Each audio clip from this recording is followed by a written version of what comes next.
కష్టపడ్డ వారికి కాంగ్రెస్ పార్టీలో సముచిత స్థానం లభిస్తుందన్నారు మంచిర్యాల జిల్లా డీసీసీ అధ్యక్షులు రఘునాథ్ రెడ్డి.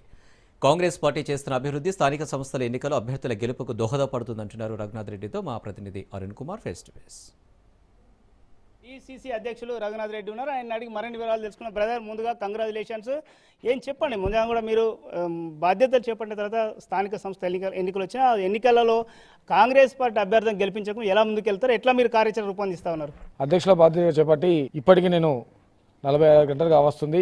ఏది ఏమైనా నాకు పెద్ద పరీక్ష ఉంది. ఎందుకంటే మేము బాధ్యత తీసుకోగానే మొదటి దఫా నామినేషన్లు పూర్తయినాయి, ఎన్నికల ప్రచారం కూడా ప్రారంభమైంది. మన జిల్లాలో మొదటి దశ గ్రామ పంచాయతీ ఎన్నికలు మంచాల నియోజకవర్గంలో 61 గ్రామ పంచాయతీలు, అదేవిధంగా ఈ జిల్లాకు వచ్చేసి ఖానాపూర్ కాన్స్టిట్యూన్సీకి సంబంధించినటువంటి జన్నారం మండలం కూడా మాకే ఉంది. జన్నారం మండలం కూడా 29 గ్రామ పంచాయతీలు ఉన్నాయి. మొత్తం 90 పంచాయతీలు గాను ఎన్నికల ప్రక్రియ ప్రారంభమైంది. ప్రచారంలో నిమగ్నమై ఉన్నారు. మా మంచాల ప్రాంతానికి చెందినప్పటికీ మా గౌరవనీయులు మంచాల శాసనసభ్యులు కొకిరేల ప్రేమసాగరరావు గారు చాలా జాగ్రత్తగా ఒక డిసిప్లిన్ ఒక క్రమశిక్షణతో కమిటీలు వేయడం జరిగింది.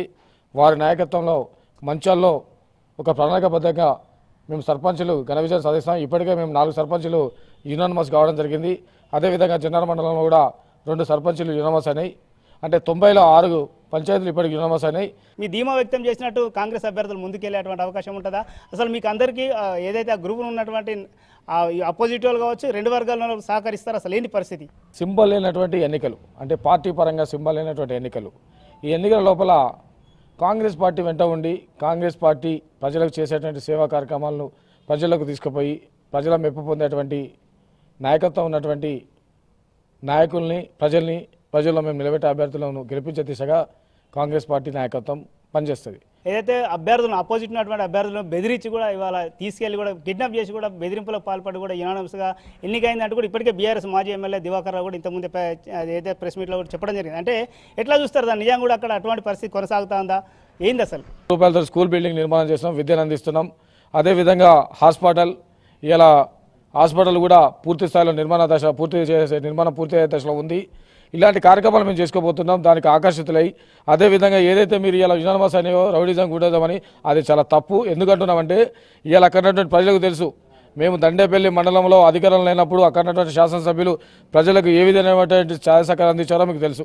రైట్. ముఖ్యంగా కూడా ఇదైతే ఎన్నికలకు ముందు కూడా కాంగ్రెస్ పార్టీ అనేక హామీలు ఇచ్చి అధికారంలోకి వచ్చినాక పూర్తి స్థాయిలో వాటిని ఇంప్లిమెంట్ చేయాలని ఒక ఆరోపణ ఉన్నది. ముఖ్యంగా కూడా ప్రజలలో అసంతృప్తి ఉన్నది. అంటే దాన్ని ఎట్లా చూస్తే నిజంగా స్థానిక సంస్థ ఎలక్షన్లో కూడా ప్రజలు నిజంగా కూడా మీ వెంట నడిచేటువంటి అవకాశం ఉందా?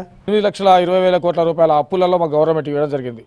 అప్పులు ఉన్నటువంటి గవర్నమెంట్ను మేము ఆ అప్పుల బకాయిలను కడుతూనే గవర్నమెంట్కు ఆదాయం తెస్తూ ఇవాళ మేము ప్రకటించిన పథకాలు మేము ఒకటి చేసుకుంటూ పోతున్నాం.